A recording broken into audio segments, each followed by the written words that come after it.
Good, all working.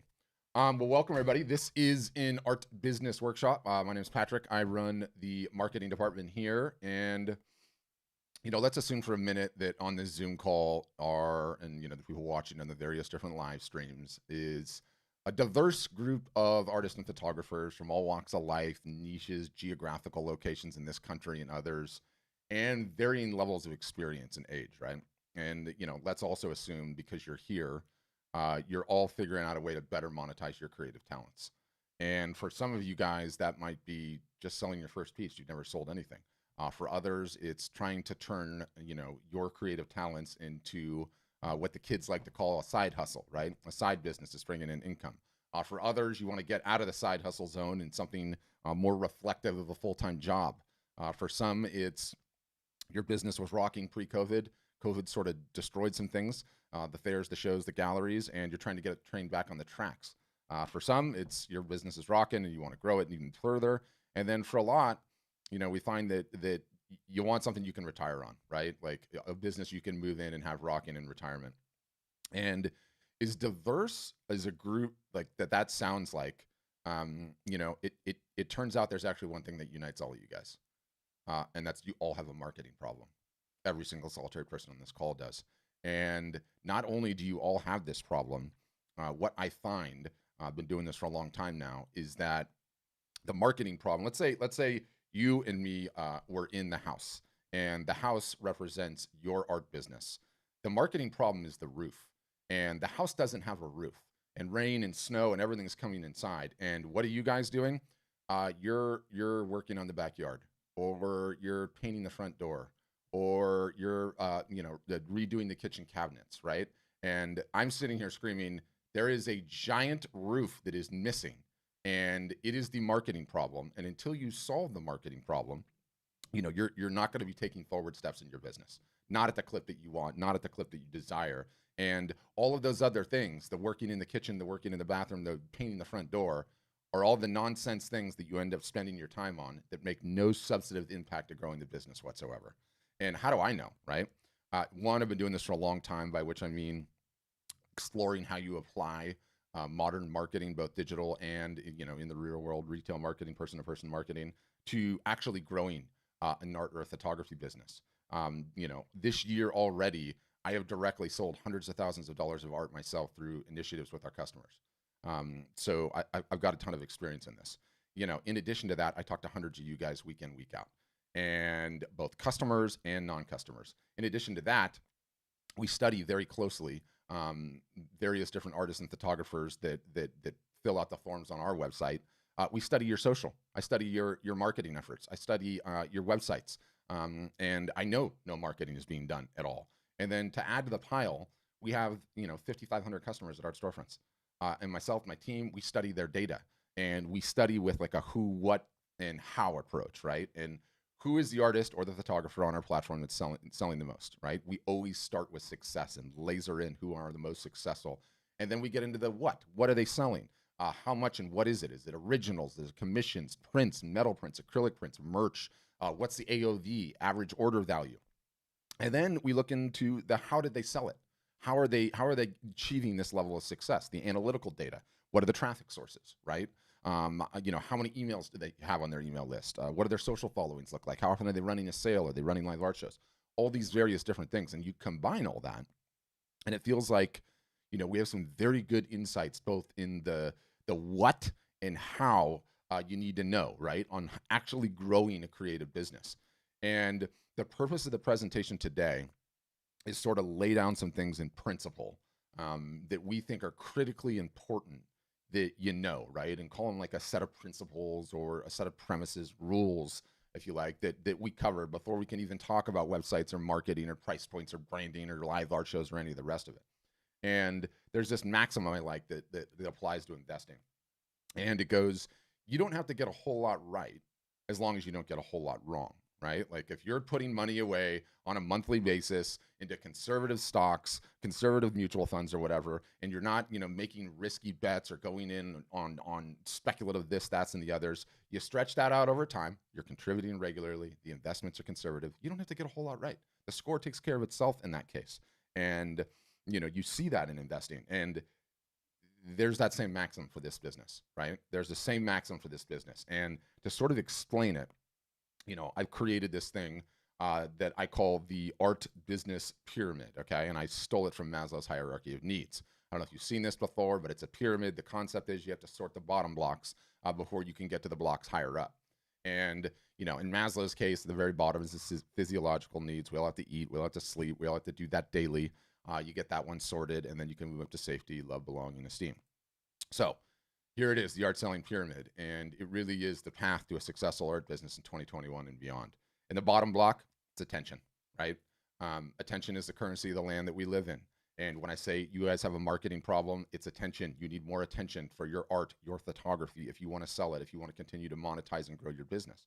And it's so important. It is the most important thing. Yes, it's the marketing. I would love to tell you that in today's day and age, the best artist, the best photographer is the one that has the biggest business. Nothing's further from the truth. The best art, the best photography that gets seen wins. Not the best artist, not the best photographer.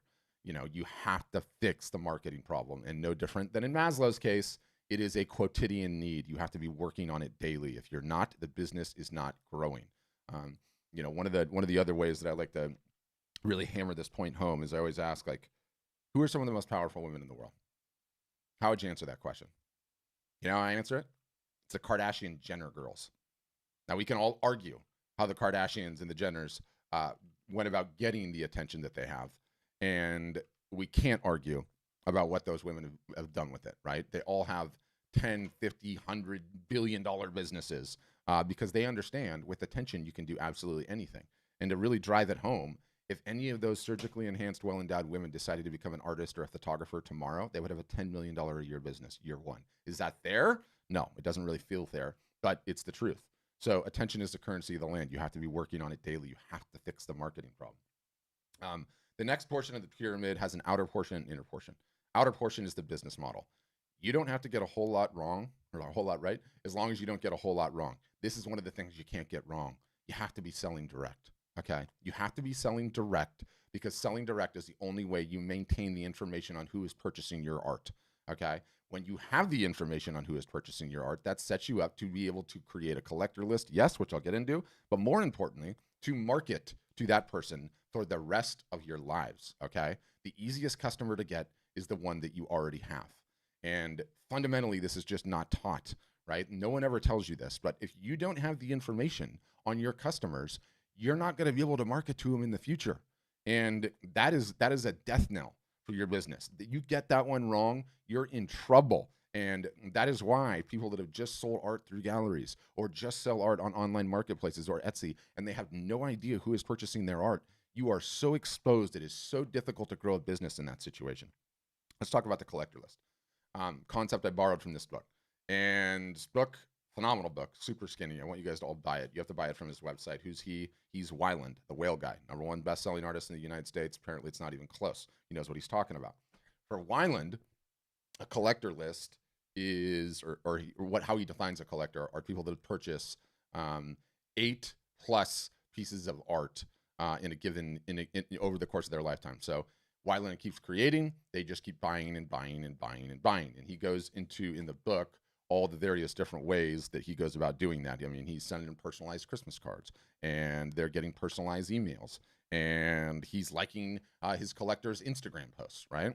And earlier in my career, I read that, and I read this book, and then I didn't have the experience or the data. And since I've been sort of switched on to it, I would go as far to say that for an art or a photography business, the size and health of a collector list is pretty much the #1 most important metric that determines the sales of the business. So number one or number two, full stop. And what ends up happening is you create 10 pieces and you're going to release them to the public on Wednesday. And on Sunday, you email your collector list and you say, hello, collectors. Thank you so much for your continued support.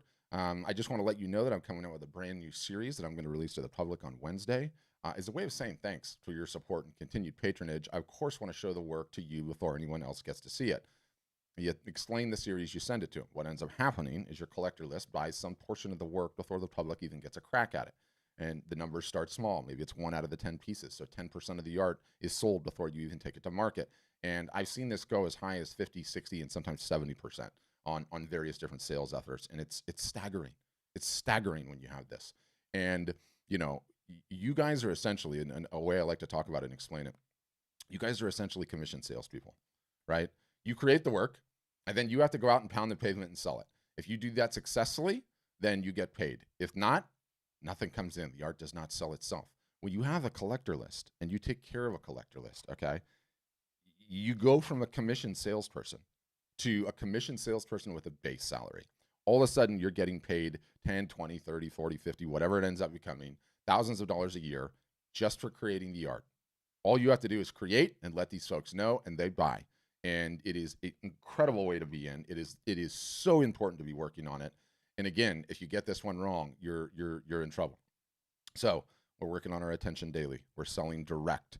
We're building a collector list. The next thing we can focus on are the 3 ways to sell art. There's really only 3 ways to sell art.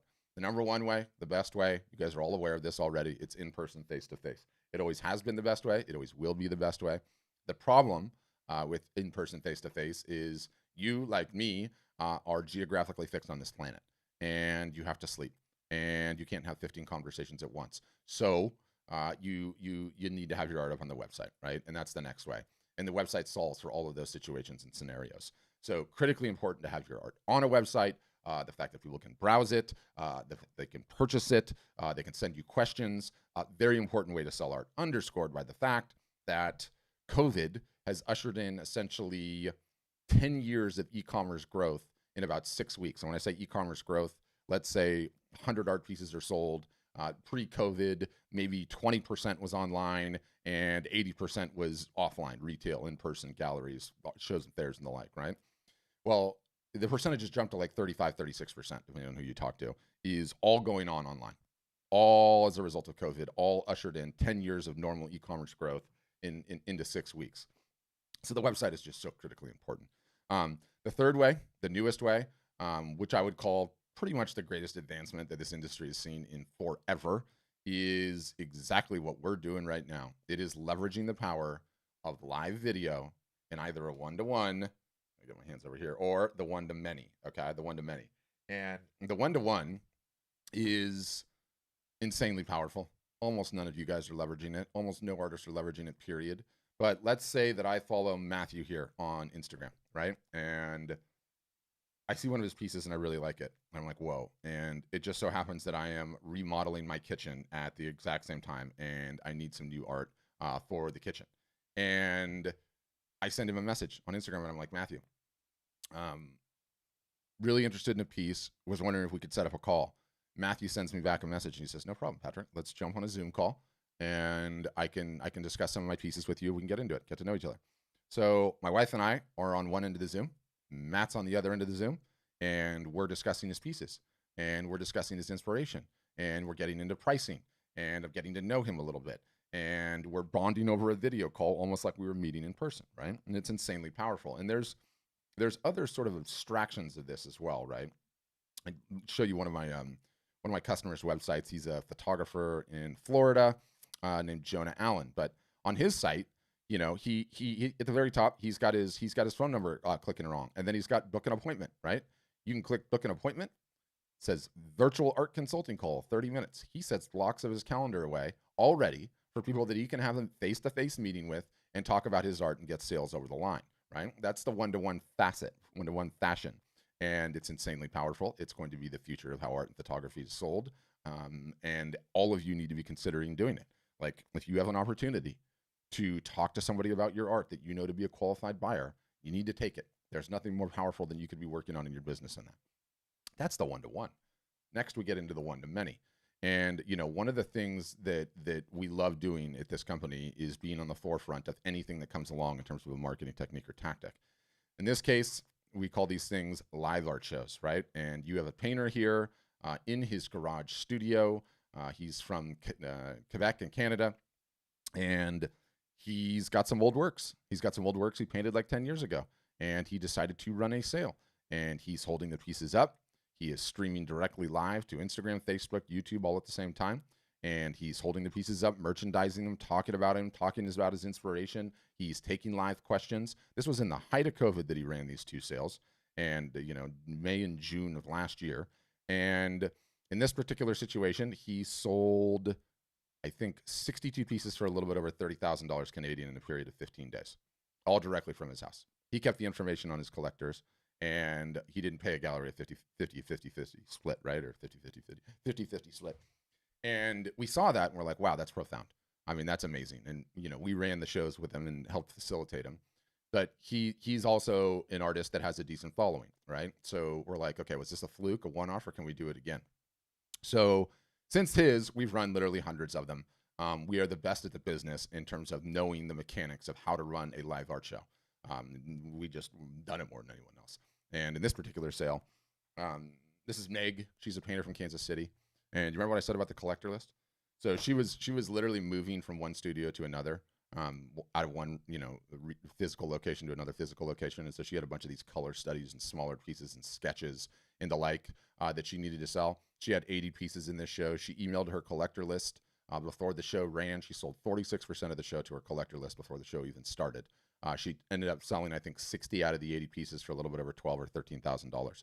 Since then, like I said, we've run hundreds in every niche imaginable, with every type of artist imaginable. Some that are doing, sculptures like you see here. Some that are photographers. This is Carol. She specializes in wild horses. But we've just run one after another, after another, after another. And you do this and you start to learn things. What's important? How do you contemplate pricing? How do you announce them? What do you do during? What do you do after? How do you take payment? All of the kinds of things that are important in this new way of selling. And I'll just tell you, I've been doing this for a long, long time. And I've never seen anything like this. I've never seen anything that is as effective, okay, as running these live art shows at actually selling art and photography. And there's a whole bunch of different reasons for that we can get into. But don't take my word for it, okay? Your industry is not one that has a lot of reports. There's 2 big ones that come out every year. This one is called the Global Art Market Report. Or is it? No, not global. It's just called the Art Market Report, actually. And it's by Art Basel and UBS Global. And, a disclaimer, this report is awesome. And I'm going to send you links to it. So don't worry. You can check it out on your own time. But it really only surveys artists that are making over $100,000 a year. So it's at the very, very top of the stack. And, you look at this, and I'm reading from one of the chapters that's in the report. And I quote, Chapter 5 looks at the online art market and the rapid evolution of sales in 2021. The chapter shows how the dealer sector shifted sales online in 2020 and at the development of online viewing rooms, OVRs. And an OVR, online viewing room, is just a snotty way of saying a Zoom call, but it's what the new branding is in the art world, and now I'm starting to see it everywhere. So you're going to hear about OVRs, so might as well put the term in your mind. It's just a Zoom call. It's just a video call, okay? It is, in the high-end case, it's the dealer, the head salesperson at the gallery, the people at Sotheby's or Christie's, and then on the other end is the high net worth individual, sometimes the artist included, right? And a tremendous amount of art was sold over the course of the pandemic, right? These people didn't have to leave their houses, and they got to keep buying art like they were in the gallery. And it's just phenomenal. So I bring up this example to show you, it's not just the little guys that are just getting started, okay? Or the mid-tier artist. It's everyone from the top to the bottom is all trying to figure out how to best leverage live video in the form of one-to-one or one-to-many, all at the same time. It's the wild, wild west right now. And literally everyone's trying to figure it out. And there's so many different abstractions of it, right? I love showing this one because it'll put you in your mind. My same buddy, Matthew, had a show in the middle of COVID. And obviously because it was in the middle of COVID, not that many people could come. And this was July last year. And so what did he do? He did the best he could with the show. The show must go on, right? And what did he do the next day? Turn the camera on, turn the laptop on, and invited everyone to come to the show. And we walked through the show, right? And you could see the pieces, and you could talk to the artist, and you could leave comments and questions and see which ones had the red dots. And as a result of the live art show, the day after the actual show went down, he moved more of the art in that show, right? And so it's fundamentally one of the most amazing things. And we can get more into it in the Q&A and talk about it if you're so inclined, but it's phenomenally changing the game. And the fact that you're now aware of it puts you in the top 1% of artists because it's so new. No one's got it all figured out. Everyone's trying to figure it out at the same time. So We're working on our attention daily. Back to the pyramid. We're selling direct. We're working on our collector list. We are deploying the 3 ways to sell art in our businesses. The top of the pyramid is everything else. Do you have a retail gallery that's still paying you? Fantastic. It's got to be on top in addition to everything else. Do you have an online gallery? Okay, that despite the fact you're not keeping your collector information is still bringing your business revenue. Fantastic. Keep it, but it's got to be in addition to everything else. And I wrap this thing up with perspective, and I think that perspective is so key here because it's not hyperbole when I say this. I don't believe that there's another human being alive that talks to as many artists and photographers on a week in, week out basis as I do. I've been doing this for a while now. I am struck by the fact that on these Zoom calls, week in, week out, for a year and change now, people in their 40s, 50s, 60s, 70s, 80s, and even 90s are routinely on these calls. You guys all have decades to sort this out in most cases. You have decades to get this pyramid right. You have decades where you're going to be selling your art, your photography. And if you start working on this system now, you fundamentally bolt it into your business, you stand the greatest chance to build a business that maps to the expectations that you have for how you want to grow this business. You ignore this, and you don't have to get a whole lot right as long as you don't get this one wrong. And so that's my story. I'm sticking to it. So fundamentally important, and it shouldn't come as a sales pitch, right? Like, you can get that pyramid right without having to be an Art Storefront's customer.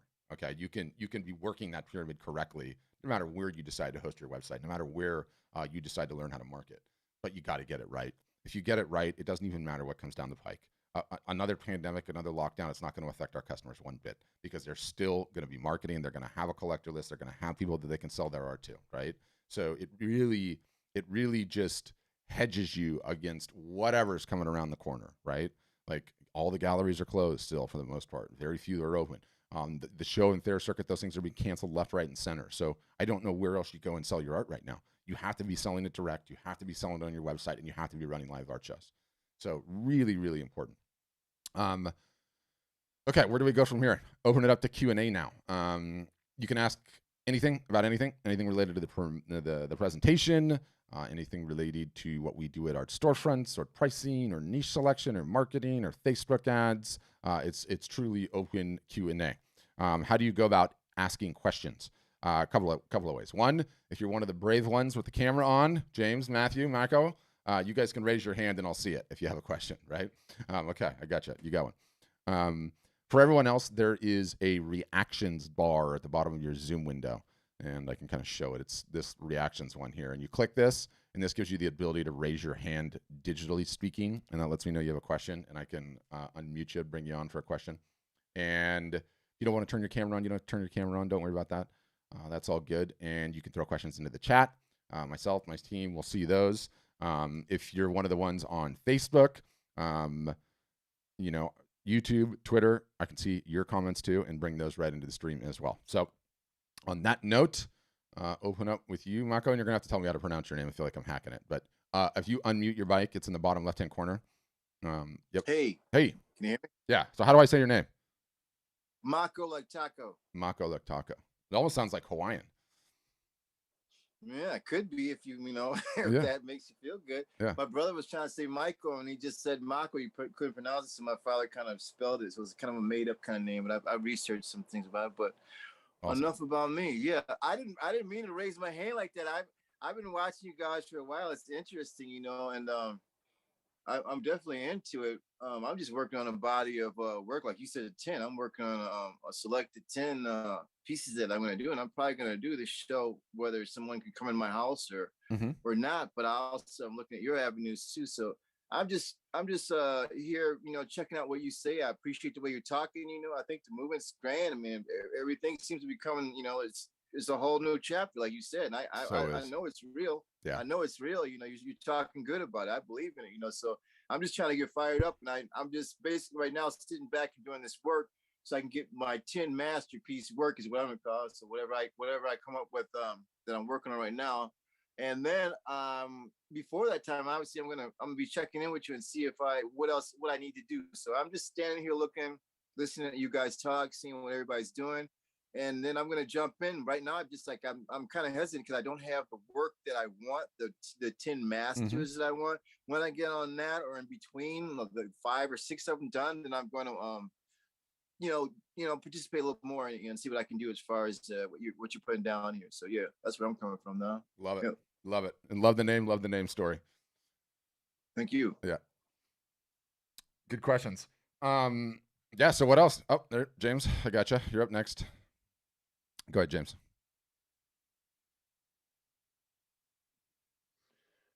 Can you hear me? Yeah, I got you. First of all, hello, thank you. Um, how do we pay for a website, and did it go up to 750 yet? Did what go up to 750? The price of the website. That's a good question. I don't even know. I know we are running a sale right now for, to try to get people live for Q4. So I don't think so. But have you requested a demo yet, James? Have you talked to somebody? I requested a demo, and I believe I scheduled it on the calendar. Okay, wonderful. Yeah, they have all the ins and outs about pricing, and they'll walk you through everything and talk about everything. All right, great, thank you. Yeah, and you're looking dapper today, my friend. I like the hat. Thank you. Yeah, I must be from Boston. Yeah, I have I'm one from New York. Yeah, I've got one from London, actually, from Lock and Co. Same kind of hat, except mine's blue. But I dig it. Thanks, James. All right, Nelson's saying, I'm a beginner artist and have sold my several works with Saatchi. That's awesome. I wish to visit the actual website of an artist who's been using your service. Can you share a screen and visit an actual artist website? Yeah, I can. And I might as well unmute you too, Nelson. I'm curious to hear how you sold on Saatchi. Very few people sell on Saatchi. Anything with volume anyway, aside from onesie twosies. But I love hearing that it's working out. So if you want to pop on and unmute Nelson, we can talk about that. In the meantime, I will pull up a website because I've got one. All right, let me just get this out of the way. Get that out of the way. Yep. So this is Jonah's. He is the surf photographer I was showing earlier. And April can put some links to some other ones in the chat, and you can look at them. All of our websites essentially look the same, and all of them look the same for a very important reason, right? Like, everything that we attempt to do digitally, okay, and everything that you should attempt to do digitally is supposed to mimic what we as humans know the best way to do things. And what do I mean by that? What's the best way to buy art? Yes, I know it's in person, face to face, but where's the best place to buy art? An art gallery, right? That's what we all assume as humans, like where you would buy art. And what happens when you walk into an art gallery? Is there a bunch of goofy colors all over the place and goofy colors all over the wall and a bunch of things that's going to steal the attention and the focus from the art? It's not, is there? Every single solitary art gallery pretty much has white walls, right? And maybe some sexy furniture and some sculptures thrown in too. But there's a reason for that, right? It puts all of the focus on the art where it should be. And our websites are designed to mimic that exact same situation. So, one of the and the reason I bring that up too is because like one of the primary things that I see, like I get that you guys are artists, I get that you're creatives, I get that the creative vision is very, very important. And what you end up doing is you say on my website, for those of you that do have them, the colors and the fonts are really, really important, and laying things out the way that I see it is really, really important. And all of those websites are terrible at selling art, almost to a site, are horrible at selling art. You break every rule in the book by doing that. And, I think most people would agree with the results. Like, you end up having a pretty portfolio site. It is not effective at selling art or photography. So it's when you look through our sites, that's the larger point, is that, they all look very, very similar. That's what I would say. I'm not sure if that answered your question. Oh yeah, Nelson's at work. Nelson's like, I'm at work, I can't talk. All good, all good. Sorry to call you out. All right, Kat's got a question. So this is interesting. Stupid question here. I'm just gonna unmute you too, Kat.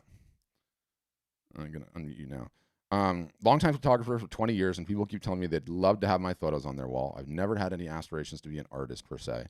Is there a market for inspirational images that just make people feel good, fit into their interior design? Yeah, of course there is. There's literally a market for everything, Kat. And what you do when people say that they would love to see your photos on their wall, I want to train you on what you're going to say next. Okay, Kat doesn't have a mic. No problem. I'll take a deposit right now. That's what you say next time, Kat. No problem. Which piece do you want? I'll take a deposit right now and then go and get it printed, right? Like, you know, start selling them. But if you have people that are genuinely asking, then, you know, the next step for you is get some sales. You get some sales, and then you're in business, and you know you have a business on your hands, I should say, and then you just need to start doing some marketing. So that's where I would go with that. All right, Lauren, you had your hand up. Gotcha. Oh, you got to unmute, Lauren. It's the mic icon, bottom left-hand corner. Just click it once, and that usually does it. I'll let you know when you get it. Yeah, it'll be on the bottom left-hand corner, and it's like a little microphone icon, and you just click it, and that usually Yep, gotcha. Sorry. No, it's okay. So hi. Hi. I was wondering, so if we already have an existing website, does this work in conjunction with that? It could. Before I get into the technical side of it, is the website solely to sell your art, or does it serve another purpose like services and the like? It's just to sell. It doesn't sell my photography right now. It just shows my photography right now. So you have complete control, right? And the reason I ask those questions is if it's not selling your photography, like if it's serving another purpose and you feel like it's doing a really, really good job showing your photography, then of course you can keep it. And then you could say laurenkarpphotography.com, and then you could put your art storefronts one on store.laurenkarpphotography. And I'll just, you know, this is like a really common refrain with photographers. And I'll use my buddy Tim here as an example. So he's got a whole bunch of stuff going on, right? He's got projects and portfolios and motion and his stock archive and his wildlife diaries, and he's like a Nat Geo BBC guy, and so he has to keep his main site. So in his case, he's got a tab for fine art on his other photo site, and that throws him right into his art storefronts one, and then you can click in here and buy his nature photography. And he uses a completely different site instead of a subdomain. I don't know why he did that. Should ask him that. So you can do it that way, or you can just move the entire thing over. You have total control. But what I usually say is, you know, if it's not effective at achieving your business goals now, you might as well get rid of the one that you have. But trust me, I understand, because you're like, wait a minute, I've been working on this thing forever. I'm attached to it. I understand it. I don't want to get rid of it, right? Like I totally get that. My son built mine for me. Oh, that's awesome. He's a computer science person, and he took him a lot of time, so I'd feel bad just saying, see ya. Yeah, 100%. Maybe I'll link them. Yeah. Thank you. Yeah, you could totally link them. Yeah, it's a tough decision. I mean, that puts you in an extremely tough place, right? But for most others, it's like, do you know how much work I put in on this thing? And I'm like, I get it. It's hard. Not only that, for like artists and photographers, pretty much in a macro, fear of death, fear of public speaking, and number 3 is building another website. That's what it is. That's like, if people are terrified, like, I have to build another website. It's actually really, really easy. You know, everyone has in their head that the website building project has to be this big, laborious, you know, disastrous thing. And with us, you're not doing any designing at all. There's no designing. We've already done that. We already know. We sell millions of dollars of art a year. We know what works. So that part's off your plate. You're not messing around with fonts, and you're not messing around with layouts, and you're not changing anything structurally. All I need is a logo, an About Me section filled out, the work uploaded, priced, and titled. Then you're getting into the marketing, and that's it. And so that's how the whole thing goes. But I get it. It's super stressful. I mean, I look at the Art Storefronts blog, which I built like 6 years ago, and it needs an overhaul so bad. And even me, I'm like, I don't want to touch it.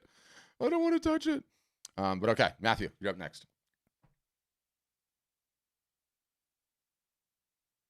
Okay, thank you. Yep, gotcha. I was on another website, and they put out a message that said if you need a description for your pictures that is 100 words long in order to get recognized by Google. Yep. Do you have any insight on that? Oh, I sure do. If 100, are you a photographer or an artist? I'm an artist. So if 100, let's just even stretch it out, because this will make it more fundamental. Out of 1,000 pieces of art that sell, maybe 1 or 2 start from someone trying to with a Google search. Maybe 1 or 2 out of 1,000. It is the biggest lie that has ever been told to artists and photographers. SEO is almost ineffective completely. You should waste 0 time on it. You should give the image a description because you need to describe it, period. But other than that, you don't need to waste a single second on it. It's not even close to effective. And it hasn't been effective in a long, long time. And this is fundamentally like one of the things that infuriates me. People do not sit down and say, I need a piece of art right now. Go and type it in the search engine, find it and buy it on the spot. It's not how it happens. That is not how art sells. Now, I'm not saying occasionally will art sell that way. Yes, occasionally, very occasionally it will. But do you know what happens instead? They go to Google and they're searching around and they find some images they like. And then they go to your website and then they get on your email list. Or they find you on Instagram. Or they find you on Facebook and then they follow you for a while. And then you're doing normal marketing. And then you have a sale for Black Friday and then they buy. That's how it works, right? Like art does not sell in that fashion. And not only that, you know, marketers ruin everything, right? Like email open rates back in the day used to be 100%, right? Facebook early on, the ads were so easy. SEO in the early days was easy to do. SEO, what you're talking about. Yeah, Kat put in Pinterest. Pinterest is another one of these things, completely worthless at selling art. I have 5,500 customers, and I look at all their data. And organic traffic, so traffic from people typing into the search engines, is such a small portion of sales, period. Yes, it does happen quite a bit, but it happens quite a bit because they already follow the artist. They already know what the artist's name is, and they're typing their name into the search engine. They're typing Matthew Jackson into the search engine, not, you know, impressionistic painters, right? So it's just not how art sells. It's not the highest ROI thing to be worrying about. You don't even need to spend a minute on it. And you can tell I'm passionate about it because I feel like there are more Montebank's shady snake oil salesmen running around and telling you about the importance of it when it is not effective at selling the product. It's just not. It is not an effective traffic channel for selling art for most people. Okay, thank you. You're like, you could have just answered that in 2 or 3 sentences. You had to go on that long rant. I apologize. I get fired up on it. It's all right. Yeah. But it's nice, right, Matthew? Because it's one less thing you have to worry about, right?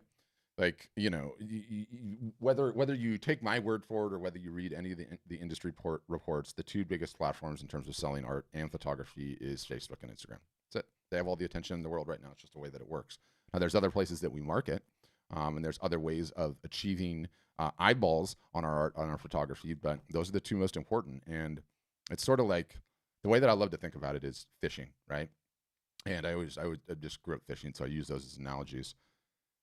Facebook and Instagram is like the ocean, right? There are so many fish in there that you can be fishing. So why wouldn't you be there, right? Attempting to use SEO would be like a barrel with like 3 or 4 fish in there. It's sort of stupid because shooting fish in the barrel, but a tiny little pond, right? Like, yeah, okay, you might get some customers out of that, but there's only 3 of them. So why would you waste your time not being in the ocean where all the fish are? That's my story. But it's interesting, right? Like one of the most beneficial things that we do as a business at Art Storefronts is exactly what I just did for you right there. Because I have 5,500 customers, because I study their data and I look at things, I'm able to make value judgments that others aren't, right? i.e. the ROI from worrying about SEO is not there. The return on investment, ROI. So what some artists were going to go and do is they're going to spend the next 2 or 3 or 4 years just working on their SEO, after which they're going to have 0 sales, almost 0 sales for it. Very, very little return on investment. So I bring that up to say, like, one of the things that we do is not just tell you how to market and teach you how to market, which we do, but we tell you what to avoid, right? Like, this is a shiny object you don't want to mess with, right? Like, do not waste even another minute of your time on worrying about SEO, worrying about filling out the keywords, because it's just not going to bring you any sales. So it's what not to do sometimes as important as what to do. Keeps you focused on the right things anyway. That's what I would say. Yeah. But what else, guys? Questions? Comments can be about anything. You know, where you are in your art business, what you think the biggest problem is, what you're struggling with, where you want it to go. Do you have questions about pricing or niche selection or branding or what media types you need to offer, merchandising, live art shows? They're all up for grabs. But what I was saying earlier for the people that got on the call early, and bear with me for a second, it's getting like 100 degrees in here. I got to go turn my AC on. One sec.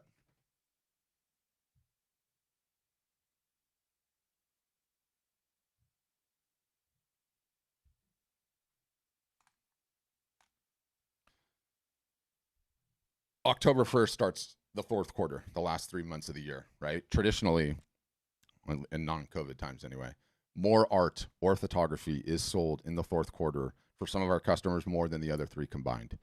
It is the number 1 time of year to be selling the creations that you guys create.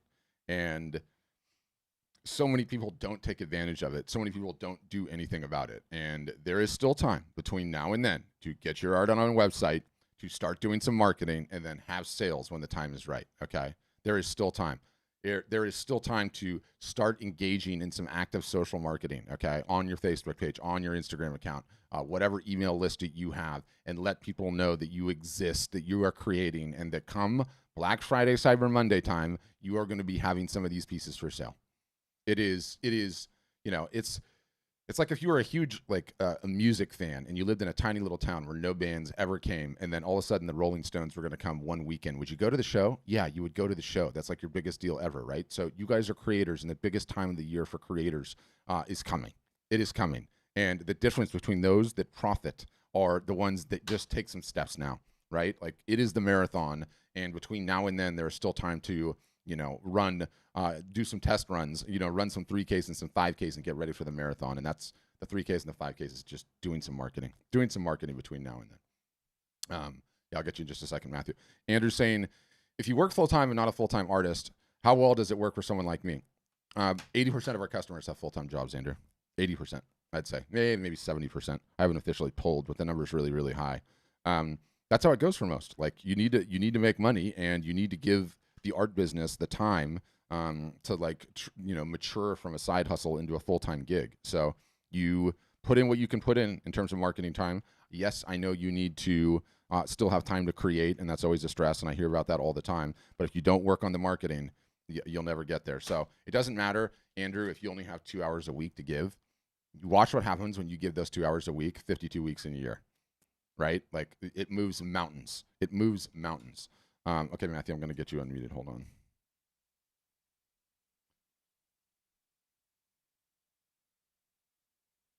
All right, Matthew, you're up again. Okay, I do limited editions. Yeah. How do you handle those? So in terms of prints?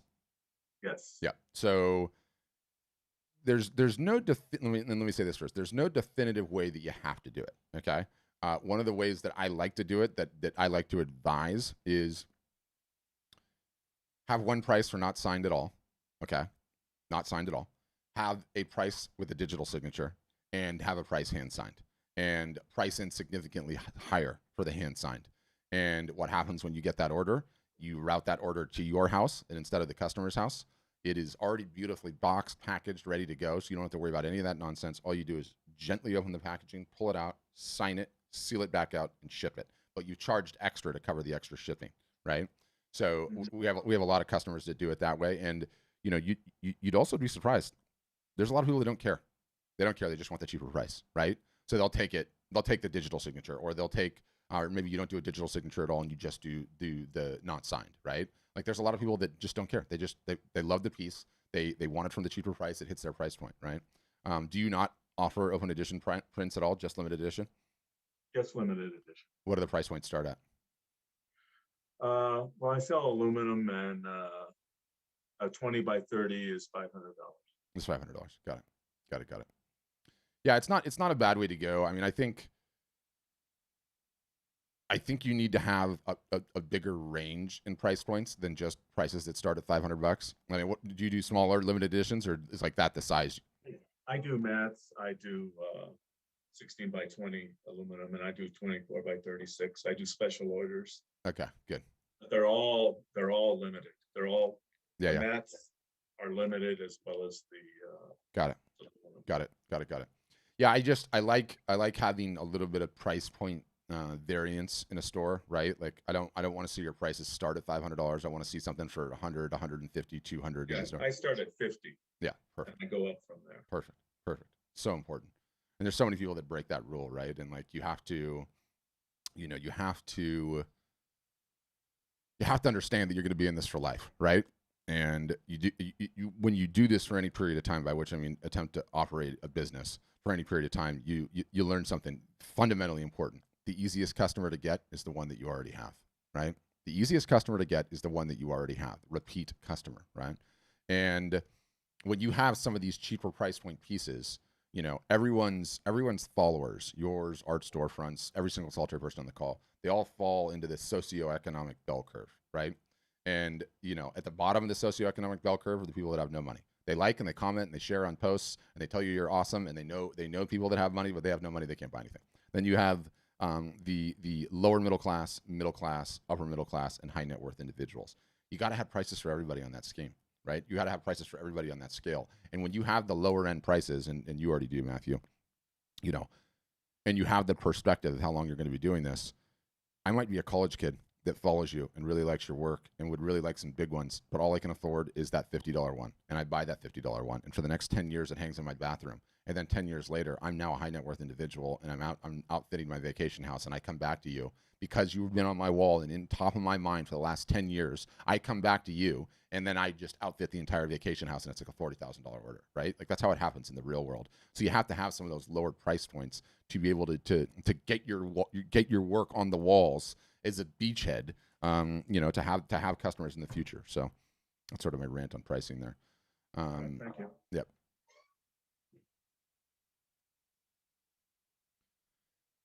Okay. So Monique Harris is asking, what are the best lead magnets to use? And a lead magnet is just sort of a way to get an email address. In my experience, one of the greatest ways for art is to give away a print. You give away a print as the lead magnet, and you run it in a contest fashion. And, you know, enter to win the contest. I'm giving away a, you know, 20 by 30 such and such, or a 20 by 30 paper print, right? And people opt in. You give the piece away. After you give the piece away, you say to everyone else, sorry you didn't win. I don't ever win anything either. But how about a coupon for 30% off anything store-wide for the next 48 hours? Rinse and repeat. Rinse and repeat. It's actually quite effective. Insanely effective, I might add. So, yeah, that's what I would say in terms of lead magnets. Okay. Okay, so Lisa's saying, my medium is stained glass mosaic. Alicia, I feel for you. Shipping is never going to be easy for you, I don't think. I think shipping is going to be the bane of your existence always. Your art shimmers and reflects light, needs especially good photography. Video is ideal, I agree. To capture which I don't have. What do you suggest for my work? And I'm going to unmute you, Alicia. Are you saying just in terms of just in terms of showing it off, or selling it, or what? And you'll need to unmute, Alicia. It's the mic icon bottom left-hand corner. Hi. Hi. Can you hear me? Yeah, I got you. Oh, great. It didn't work before. Yeah, so I'm talking, well, right now I have a website, and I have still photos on the website, which are admittedly lousy because I took them. Mhm. I'm not a photographer. Yep. But what I find really is helpful to me is if I show videos of the work of the piece Mhm. that shows how it moves and shimmers and all that good stuff. Yeah. Oh, you have that to. it captures people's attention. And I've been selling a bit via social media and my own website. Awesome. I'd like to ramp that up so that it can support me. Yes. But I'm just hesitant because I'm not a photographer. I don't have beautiful pictures that I can just hand over to you guys and say, here, make me a site. I would have to, I guess, hire a photographer, retake and redo. Oh, there's good news there. Is that there? There's good news there, Alicia. Let me just tell you. What part of the country do you live in? I live in Berkeley, California. Oh my gosh. Best part. So here's what could happen, and this could happen today. Okay. And my sister lives in Berkeley, so that's where I'm in California too, actually, but I'm in Southern California. Anyway. Cool. You are going to go onto Craigslist, and you are going to put a post in the gigs section, and you are going to say photographer needed, and you're going to say what you do. You're going to say, I am a stained glass artist. I have stained glass pieces that look like this, this, this, and this. I need someone that has experience shooting art, can make this look cool. I need photo and video. And then you know what you do? Nothing. You wait 48 hours. After 48 hours, you will have approximately 150 to 300 responses from people that want to do that for you, okay? Oh my. And then what you do is you scan them, and you look for the person that actually read the post and said, Alicia, I've been shooting art for 20 years. I also live in Berkeley. I will come to your garage, and you're going to pay them $150, right? Thereabouts, depending on how many pieces you have. And you are going to have wonderful, wonderful imagery. And it is one of the easiest things to do. And sadly, there are so many photographers looking for gigs that, you know, I'm not kidding when I say this. You're going to have like 50. You'll probably have in Berkeley. You know, where did Everybody's where did Craigslist start, right? Like, you know, where did Craigslist start, right? And you right. know, so I don't know why I didn't think of that. I don't know well, why I I didn't know think of that. I've been doing this a while. I actually do it for like all kinds of different creative gigs. It's absolutely amazing. I love Craigslist. I'm a huge proponent of Craigslist. So phenomenal way to get it done. And you know, don't stress about it. And make sure I want you to have the still image and the video for each piece, right? Because you know, when you when you do it that way, like, you know, on our product pages, and let me just pull one up because I want to show it to you to make the visualization be cool. You know, it's really, really nice to be able to have both. And you know, you hit the product page, and let me just make sure I didn't typed it right. So this is the same artist, Meg. I showed like her, you know, basement sale or her whatever sale. Anyway, it doesn't matter. It's beside the point. Yeah. So she really digs Tony Bourdain, and so she painted Tony Bourdain like right when his movie came out, and you know, she's got a long story about him. Normally the description's not this long, and but right here's the video, right? And the video just goes through, and in her case,